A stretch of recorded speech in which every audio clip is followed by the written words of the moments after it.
घूंघट वाली दुल्हन का श्राप, गांव का अंधविश्वास। रेगिस्तान की तपती धूप और चारों ओर फैली वीरानी के बीच बसा था खेरवा गांव। ये गांव बाहर से साधारण दिखाई देता था, लेकिन भीतर ही भीतर लोग हमेशा एक अजीब डर के साए में जीते थे। गांव के बाहर एक पुराना कुआं था। कुएं के चारों ओर कंटीली झाड़ियां, बिखरे हुए पत्थर और एक टूटे फूटे मंदिर के अवशेष पड़े थे। दिन में भी वहां एक अजीब सी सन्नाटे वाली हवा बहती, मानो कोई अदृश्य ताकत वहां पहरा दे रही हो। गांव के बुजुर्ग अक्सर चौपाल पर बैठकर एक ही किस्सा सुनाते थे। रात को अगर कोई उस कुएं के पास गया तो उसने पायल की झनकार सुनी, और जिसने भी उस झनकार का पीछा किया वह कभी सुबह तक जिंदा नहीं बचा। लोग कहते थे कि यह सब सुगना नाम की उस औरत की आत्मा का खेल है, जिसे शादी की रात धोखा देकर मार दिया गया था। सुगना की एक ही पहचान थी, लाल घूंघट। कहा जाता था कि उसका चेहरा कभी किसी ने नहीं देखा, क्योंकि जिसने भी देखने की कोशिश की वह या तो पागल हो गया या मर गया। गांव की औरतें रात को अपने बच्चों को डराकर सुलाती, सो जा वरना घूंघट वाली दुल्हन तुझे ले जाएगी। धीरे धीरे ये दास्तान अंधविश्वास से बढ़कर गांव की हकीकत बन गई। कोई भी सूरज ढलने के बाद उस ओर जाने की हिम्मत नहीं करता। गांव के पश्चिमी छोर पर बैठे एक बूढ़े बाबा हर बार यही कहते, बेटा ये सिर्फ कहानी नहीं, हमने अपनी आंखों से देखा है। लाल साड़ी, झनकारती पायल और सिर झुकाए खड़ी दुल्हन, बस घूंघट कभी मत उठाना। गांव के लोगों का ये डर अब एक परंपरा बन चुका था, लेकिन इस डर की दीवार तोड़ने वाला कोई आने ही वाला था। दिल्ली का रहने वाला करण मेहता अपने दोस्तों और सहकर्मियों के बीच एक जिद्दी और निडर पत्रकार के नाम से जाना जाता था। वह मिस्ट्री और अंधविश्वास से जुड़ी घटनाओं पर रिपोर्ट बनाता था। जहां लोग जाने से डरते, वहां करण अपने कैमरे और रिकॉर्डर के साथ पहुंच जाता। एक दिन उसके हाथ गांव खेरवा की कहानी लगी। फाइलों में दर्ज था, गांव के बाहर बने पुराने कुएं पर चुड़ैल का साया है। रात को लाल घूंघट में दुल्हन दिखाई देती है। कई लोग रहस्यमयी ढंग से गायब हो चुके हैं। करण ने तय किया कि वह इस कहानी की तह तक जाएगा। वह ट्रेन और बसों से सफर करता हुआ गांव पहुंचा। गांव में उसके आते ही हलचल मच गई। लोग उसके कैमरे और टेप रिकॉर्डर को देखकर समझ गए कि यह कोई शहर का आदमी है। गांव के चौपाल पर जब वह बैठा तो लोग इकट्ठा हो गए। उसने बुजुर्गों से सीधे सवाल किया, क्या आप सच में मानते हैं कि कोई चुड़ैल इस गांव में रहती है? एक बुजुर्ग ने कांपते हुए कहा, बाबूजी, यह कोई झूठ नहीं, मैंने अपनी आंखों से देखा है। लाल घूंघट वाली दुल्हन कुएं के पास खड़ी थी। जब मेरा भाई उसका चेहरा देखने बढ़ा, उसी रात उसकी लाश कुएं में मिली। दूसरे आदमी ने जोड़ा, पायल की आवाज सुनो तो भाग जाना, क्योंकि अगर वह पास आ गई तो वापस लौटना नामुमकिन है। करण हल्की हंसी हंसा। उसे यकीन था कि यह सब अंधविश्वास है और इसी अंधविश्वास का सच सामने लाना उसका काम है। रात को जब वह सराय में ठहरा तो सराय वाले ने उसे चेतावनी दी, बाबूजी, गांव में रहिए, घूमिए फिरिए, लेकिन सूर्यास्त के बाद कुएं की ओर मत जाइए। करण ने मुस्कुराकर कहा, यही तो देखने आया हूँ। उसकी आंखों में जिज्ञासा और जिद दोनों थी। उसे नहीं पता था कि यह जिद उसे कहां ले जाएगी। रात का अंधेरा गांव पर पूरी तरह उतर चुका था। रेगिस्तान की हवा में ठंडक घुल चुकी थी। गांव के हर घर के दरवाजे बंद थे, सिर्फ कुत्तों के भौंकने और झींगुरों की आवाज सुनाई दे रही थी। लेकिन करण जाग रहा था। उसने अपना कैमरा, टॉर्च और नोटबुक उठाए और चुपचाप सराय से निकल पड़ा। गांव की गलियों से होते हुए वह पश्चिमी छोर की ओर बढ़ा, जहां वह कुआं था। जैसे जैसे वह आगे बढ़ता, अंधेरा और गहराता गया। टॉर्च की रोशनी में टूटे फूटे मंदिर के खंडहर नजर आए। दीवारों पर पुराने शिलालेख थे, जिन पर धूल और मकड़ी के जाले जमा थे। अचानक छन छन छन पायल की धीमी झनकार हवा में गूंजी। करण की धड़कन तेज हो गई। उसने कैमरा ऑन किया और आवाज की दिशा में बढ़ने लगा। कुएं के पास उसे किसी औरत की परछाई दिखाई दी। लाल साड़ी, सिर पर भारी घूंघट और पैरों में चांदी की पायल। वह चुपचाप खड़ी थी, मानो किसी का इंतजार कर रही हो। करण ने धीरे से कहा, आप कौन हैं? यहाँ अकेली क्या कर रही हैं? औरत ने कोई जवाब नहीं दिया। उसके घूंघट के अंदर से बस हल्की सांसों की आवाज आ रही थी।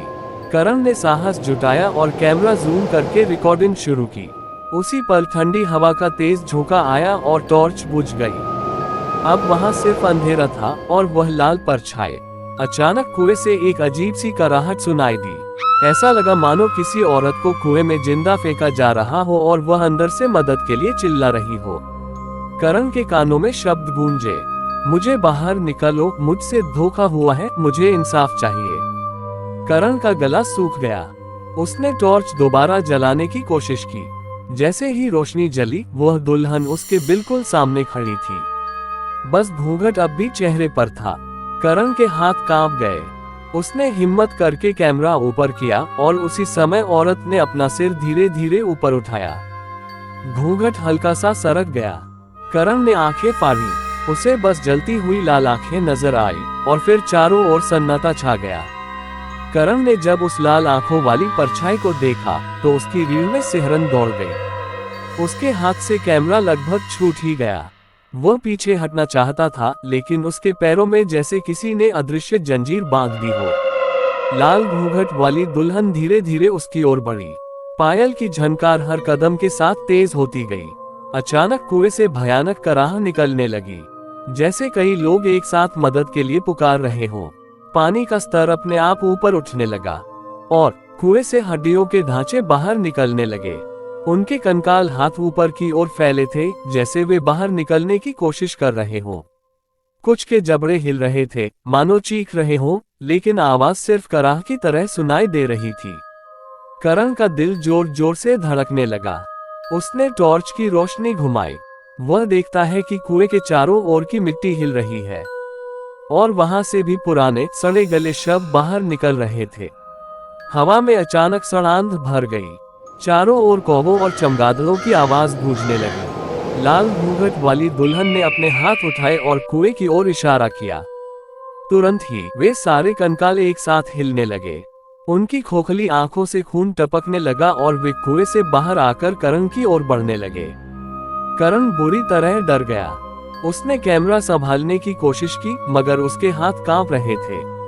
उसके कानों में वही फुसफुसाहट गूंजने लगी, मैं भूली नहीं हूँ, मैं मरी नहीं हूँ, मैं जिंदा जलाई गई थी। अब हर रात हर आत्मा मेरी है। अचानक दुल्हन ने जोर से अपना घूंघट हवा में फेंका। घूंघट जमीन पर गिरा और उसी पल करण ने महसूस किया कि उसका दम घुट रहा है।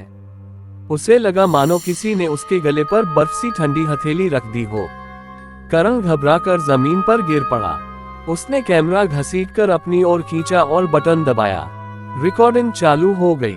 उसने अंतिम बार टॉर्च कुएं की ओर घुमाई और उसकी आंखों के सामने था दर्जनों कंकाल जो धीरे धीरे उसकी ओर बढ़ रहे थे। अमावस्या। सुबह होते ही करण की हालत खराब थी। वह किसी तरह रात को जिंदा बचकर सराय तक लौटा था। चेहरा पीला, आंखों के नीचे काले घेरे और हाथ अब भी कांप रहे थे। गांव वाले उसके आसपास इकट्ठा हो गए। कोई पूछ रहा था, क्या तूने देखा उसे? तो कोई कह रहा था, बाबूजी, आपने मौत को छू लिया और जिंदा लौट आए, ये चमत्कार है। करण ने किसी को कुछ नहीं बताया, लेकिन उसके मन में सवाल उठ रहे थे। आखिर यह औरत कौन थी? उसके साथ क्या हुआ था? उसने गांव के सबसे बुजुर्ग आदमी बाबा रामकिशन से मिलने का फैसला किया। बाबा गांव के कोने पर एक छोटी सी कुटिया में रहते थे और गांव का पूरा इतिहास उन्हें ज़बानी याद था। करण ने उनके सामने सीधा सवाल रखा, ये घूंघट वाली दुल्हन कौन है? बाबा की आंखों में डर झलक गया। उन्होंने गहरी सांस ली और बोले, उसका नाम सुगना था, खेरवा गांव के चौधरी की बहू। सुगना की कहानी। सालों पहले गांव के चौधरी ने अपने बेटे की शादी दूर के गांव से सुगना नाम की सुंदर लड़की से की थी। सुगना का रंग गोरा, आंखें बड़ी बड़ी और चाल ऐसी कि लोग देखते ही रह जाते। शादी पूरे धूमधाम से हुई। लाल जोड़ा, सिर पर घूंघट और पैरों में चांदी की पायल। सुगना दुल्हन बनकर चौधरी के घर आए, लेकिन उसे पता नहीं था कि यह शादी उसका सपना नहीं, उसकी मौत बनने वाली है। चौधरी का बेटा लालची था। उसे शादी सिर्फ दहेज के लिए करनी थी। जब उसे पता चला कि सुगना के मायके से उतना धन नहीं मिला जितनी उम्मीद थी, तो उसने घर वालों के साथ मिलकर साजिश रची। शादी की पहली ही रात, जब सुगना दुल्हन के रूप में सजकर अपने पति का इंतजार कर रही थी, तो घरवालों ने उसे जबरदस्ती पकड़ लिया। सुगना चिल्लाती रही, मुझे मत छुओ, मैंने क्या गलती की है? लेकिन किसी ने उसकी नहीं सुनी। उसे घसीटते हुए घर से बाहर ले जाया गया और उस पुराने कुएं के पास पहुंचा दिया गया। रात के अंधेरे में आग जलाई गई और सुगना को जिंदा उसमें धकेल दिया गया। उसकी चीखें आसमान तक पहुंची। गांव वालों ने सुना, मगर डर के मारे कोई बाहर नहीं आया। धीरे धीरे सब कुछ शांत हो गया, लेकिन कुएं में उसकी आत्मा कैद हो गई। बाबा रामकिशन का खुलासा। बाबा की आंखों से आंसू बह निकले। उन्होंने धीमी आवाज में कहा, जिस दिन से सुगना मरी है, उसकी आत्मा उसी कुएं में भटक रही है। वह दुल्हन के रूप में ही दिखती है, क्योंकि उसी रूप में उसे मौत मिली थी। और उसका घूंघट वह कभी नहीं उठता, क्योंकि जिसके सामने भी उसका असली चेहरा आया, वह बचा नहीं। करण की सांसें तेज हो गईं। अब उसे समझ आया कि पिछली रात उसने जो देखा था, वह कोई भ्रम नहीं, बल्कि उसी श्रापित दुल्हन की आत्मा थी। अमावस्या। करण का कैमरा अब भी रिकॉर्ड कर रहा था। वह बुरी तरह पसीने से तर था, उसके होंठ फट चुके थे। कुएं से उठते कंकाल उसकी ओर बढ़ ही रहे थे कि अचानक एक जोरदार तूफान उठा। पेड़ झूमने लगे, हवा में मिट्टी और पत्ते उड़ने लगे। करण ने महसूस किया कि कोई अदृश्य ताकत उसे खींचकर कुएं के बिल्कुल किनारे तक ले आई है। वह गिरते गिरते बचा। उसने नीचे झांका। पानी नहीं था, सिर्फ अंधेरा और कई दर्जन हाथ जो ऊपर आने को तड़प रहे थे। इसी बीच लाल घूंघट वाली दुल्हन ने अपने नाखून से जमीन पर कुछ लिखा। पहले तो करण को धुंधला दिखाई दिया, लेकिन धीरे धीरे वह साफ हुआ। रक्त से लिखा था, दगा दिया दूल्हे ने, जिंदा जला दिया ससुराल ने, अब हर पीढ़ी मेरी बलि चढ़ेगी। करण के रोंगटे खड़े हो गए। उसे एहसास हुआ कि यह श्राप अब भी जिंदा है। तभी अचानक उस दुल्हन ने अपना चेहरा ऊपर उठाया। घूंघट हटते ही करण की चीख निकल गई। उसका चेहरा आधा जला हुआ था, आंखें पूरी तरह लाल थीं और होंठ ऐसे फटे हुए जैसे किसी ने जबरदस्ती सी दिया हो। वह धीरे से फुसफुसाए, मेरे दूल्हे ने कहा था, मैं घूंघट में सबसे सुंदर लगती हूँ। अब हमेशा घूंघट में रहूंगी, लेकिन जो मुझे देख लेगा वो कभी जिंदा नहीं रहेगा। करण ने भागने की कोशिश की। वह जमीन पर रेंगता हुआ कैमरा उठाए आगे बढ़ा, लेकिन जैसे ही उसने पीछे मुड़कर देखा, कंकाल उसके ठीक पीछे थे। उनके जबड़े लगातार बज रहे थे। करण किसी तरह भागते भागते गांव की टूटी गलियों में पहुंच गया। रात का सन्नाटा इतना गहरा था कि उसकी अपनी सांसें भी उसे डराने लगी। उसके पीछे अब भी हड्डियों की खड़खड़ाहट गूंज रही थी। अचानक उसने देखा कि सड़क पर दूर दूर तक बारात की तरह रोशनी फैली हुई है। ढोल नगाड़ों की धुन सुनाई दे रही थी, लेकिन ये कोई आम बारात नहीं थी। मिट्टी की पगडंडी पर धीरे धीरे सजे धजे घोड़े चल रहे थे, मगर उन घोड़ों पर बैठे थे कंकाल, जिनके सिर पर पगड़ी बंधी थी। उनकी खोखली आंखों से नीली आग जल रही थी, और सबसे आगे लाल जोड़े में वही घूंघट वाली दुल्हन खड़ी थी। उसका घूंघट जमीन तक लटक रहा था और उसके पीछे दर्जनों भूतिया औरतें थीं, जिनके चेहरे अधजले थे। ढोल की आवाज अचानक चीख में बदल गई। हर बीट पर लगता था कि कोई दिल फट रहा हो। करण का दिल कांप उठा। उसने कैमरा उठाकर रिकॉर्डिंग चालू रखी, पर तभी एक कंकाल ने अपने जलते हुए हाथ से उसकी ओर इशारा किया। अचानक करण के चारों ओर पूरा दृश्य बदल गया। वह खुद को बारात का हिस्सा महसूस करने लगा। उसके हाथ में ढोलक थी, उसके पैरों में बंधे घुंघरू अपने आप बजने लगे। वह चीखना चाहता था, भागना चाहता था, लेकिन उसके होठों से सिर्फ शोर निकल रहा था, जैसे ढोल की गूंज। घूंघट वाली दुल्हन उसकी ओर बढ़ी। उसने अपने जले हुए चेहरे को घूंघट से आधा हटाया और बोली, अब तू भी मेरी बारात का हिस्सा है। तेरी दुल्हन मौत होगी और तेरी विदाई इस कुएं से होगी। इसके साथ ही अचानक ढोल नगाड़े बंद हो गए। सिर्फ चीत्कार और चीखें हवा में गूंज रही थी। करण पूरी तरह डर और थकावट में था। उसकी सांसें तेज थीं, हाथ कांप रहे थे और आंखें डर से फैल रही थीं। लाल घूंघट वाली दुल्हन ने कदम बढ़ाए। उसके पीछे दर्जनों अधजली औरतें उसके कदमों की नकल कर रही थीं। फिर उसने जमीन पर अपने नाखून से कुछ लिखा। करण ने झुककर देखा। रक्त से लिखा था, तू बचना चाहता है तो समझौता कर ले, जो वचन देगा वही बच सकेगा। करण हड़बड़ाया। उसने कहा, मैं वचन देता हूँ, मैं तुम्हारे न्याय का रास्ता ढूंढूंगा, मैं तुम्हारे हत्यारों को उजागर करूंगा। दुल्हन थोड़ी देर के लिए रुक गई। पायल की झनकार धीरे धीरे कम हुई। फिर उसने फुसफुसाकर कहा, सच का सामना कर, वरना कुआं तुम्हारा अंतिम गंतव्य होगा। करण ने सिर झुकाया। वह जानता था कि अब पीछे हटने का कोई रास्ता नहीं है। उसने वादा किया, वह गांव के इतिहास और हत्यारों के वंश को उजागर करेगा। तभी कंकाल धीरे धीरे वापस कुएं में चले गए। लाल घूंघट वाली दुल्हन एक बार फिर घूंघट ढककर अंधेरे में विलीन हो गई। करण ने जमीन पर गिरा कैमरा उठाया। उसने खुद को संभाला और तय किया, वह अगले दिन गांव के बुजुर्गों और इतिहासकारों से पूरी सच्चाई जानेगा। अगले दिन करण ने गांव के बुजुर्गों से सुगना की हत्या और चुड़ैल के श्राप के बारे में विस्तार से जाना। उसने पता लगाया कि जिन लोगों ने सुगना को जिंदा जलाया, उनके वंश आज भी गांव में रहते हैं, अमीर और प्रभावशाली, पर उनकी आत्माएं अंधविश्वास और डर से जकड़ी हुई थीं। रात होते ही करण ने तय किया कि वह उस परिवार की हवेली की ओर जाएगा। वह कैमरा और टॉर्च लेकर चुपचाप पहुंचा। हवेली के भीतर अजीब ठंडी हवा बह रही थी। दरवाजे पर जैसे कोई अदृश्य हाथ ने बंद कर दिया हो। करण ने अंदर झांका और देखा, लाल घूंघट वाली दुल्हन खड़ी थी। उसने अपने जले हुए हाथ उठाए और हवेली के चारों ओर इशारा किया। जैसे ही उसने इशारा किया, हवेली में रहने वाले लोग अचानक डर के मारे कांपने लगे।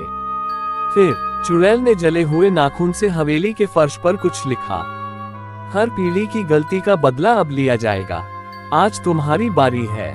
अचानक हवा में आग की तरह तेज रोशनी फैली। हर कमरे से चीखें गूंजने लगी। लोगों के चेहरे फटे, आंखें लाल और उनके होंठ हिले, जैसे कोई अदृश्य ताकत उन्हें नियंत्रित कर रही हो। लाल घूंघट वाली दुल्हन ने धीरे से फुसफुसाया, अब तुम्हें वही भुगतना है जो मैंने भुगता। अगले पल एक एक करके परिवार के सभी लोग हवेली में गायब होने लगे। जिन्हें करण देख रहा था, वे अचानक कुएं की तरह गहरे अंधेरे में खींच गए और उनकी चीखें हवा में गूंजने लगीं। करण के कैमरे में वह पूरी घटना रिकॉर्ड हो रही थी। उसने देखा, लाल घूंघट वाली दुल्हन ने कुएं में हाथ फैलाया और कहा, सत्य का सामना करो, तभी शांति मिलेगी।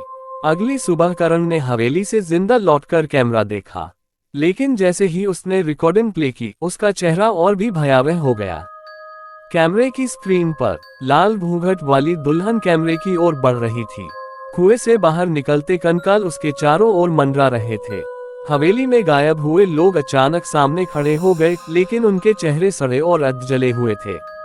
करण ने खुद को पीछे खींचा, लेकिन कैमरे की स्क्रीन पर दिखाई दे रहा दृश्य वास्तविकता में भी धीरे धीरे उसके चारों ओर बन रहा था। जैसे ही उसने कैमरा नीचे रखा, वह महसूस करने लगा कि उसका शरीर जमीन पर खुद ब खुद रेंग रहा है। पायल की झनकार उसके कानों में गूंजने लगी। हवा में वही करा, वही चीखें। लाल घूंघट वाली दुल्हन उसके सामने थी। उसने धीमी, भयानक आवाज में कहा, अब तू भी मेरी कहानी का हिस्सा है। जो सच सामने लाएगा वही बच सकेगा, बाकी सभी मेरी बारात में शामिल हो चुके हैं। करण का दिमाग घबराहट से उबल रहा था। उसने खुद को संभालते हुए कैमरा उठाया और रिकॉर्डिंग चालू कर दी। लेकिन जैसे ही उसने पीछे झांका, उसने देखा कि उसकी खुद की परछाई भी धीरे धीरे घूंघट वाली दुल्हन जैसी लाल साड़ी में बदल रही है। करण की चीख हवेली की खिड़कियों से बाहर गूंजी, लेकिन कोई सुन नहीं पाया। फिर कैमरे की स्क्रीन ब्लैक हो गई। सिर्फ पायल की हल्की झनकार हवा में गूंज रही थी। गांव वालों ने उसे फिर कभी नहीं देखा, लेकिन कैमरे में रिकॉर्डिंग अब भी वहां थी। लाल घूंघट, पायल, कंकाल और हवा में गूंजती चीखें। करण के गायब होने के बाद गांव में सन्नाटा और डर फैल गया। लोग अब सूरज ढलते ही घरों में बंद हो जाते थे। कुएं के पास जाने की हिम्मत किसी में नहीं थी। लेकिन कुछ दिन बाद लाल घूंघट वाली दुल्हन गांव के बाहर भी दिखाई देने लगी। खेतों में काम कर रहे किसान अचानक गायब हो जाते। गांव की सराय में रात को पायल की आवाज सुनाई देती। सड़क पर चलते लोग अचानक ठिठक जाते और घूंघट वाली परछाई उनके पीछे दिखती। गांव वालों का विश्वास अब और गहरा हो गया। बुजुर्ग कहते, ये श्राप अब सिर्फ खेरवा तक सीमित नहीं है। जो भी गांव के आसपास आएगा उसका अंजाम वही होगा जो करण का हुआ। कुछ ने तो ये भी कहा, कुएं की आत्मा अब हर इंसान के साथ जुड़ रही है। जो इसे देखेगा उसका भाग्य हमेशा के लिए बदल जाएगा। करण की डायरी और कैमरे की रिकॉर्डिंग अब गांव के मंदिर में सुरक्षित रखी गई थी। लेकिन हर रात पायल की हल्की झनकार सुनाई देती थी। लाल घूंघट, अध जले चेहरे और खौफनाक कराहें। जैसे सुगना की आत्मा अब पूरी दुनिया में फैल गई हो। गांव के बच्चे डर के मारे उस दिशा में नहीं खेलते थे और बड़े लोग भी रात में कभी बाहर नहीं निकलते। खेरवा गांव अब सिर्फ गांव नहीं रहा, ये जगह बन गई थी सुगना के श्राप की भूमि। सालों बाद गांव के मंदिर में रखा करण का कैमरा और डायरी अब तक सुरक्षित था। गांव के बुजुर्ग कहते थे, जो भी इस डायरी को पढ़ेगा या कैमरा खोलेगा उसे सुगना की आत्मा देख लेगी। एक रात गांव में एक युवा शोधकर्ता अयान ने ये कैमरा और डायरी खोली। वह अंधविश्वास को साबित करना चाहता था कि यह सब केवल कहानी और मिथक है। जैसे ही अयान ने कैमरा चालू किया, स्क्रीन पर दिखाई दिया लाल घूंघट वाली दुल्हन कुएं के पास खड़ी उसकी ओर बढ़ रही थी। पायल की झनकार धीरे धीरे तेज होने लगी। अयान ने डायरी खोली। सभी पन्नों में लाल स्याही और रक्त के धब्बे थे।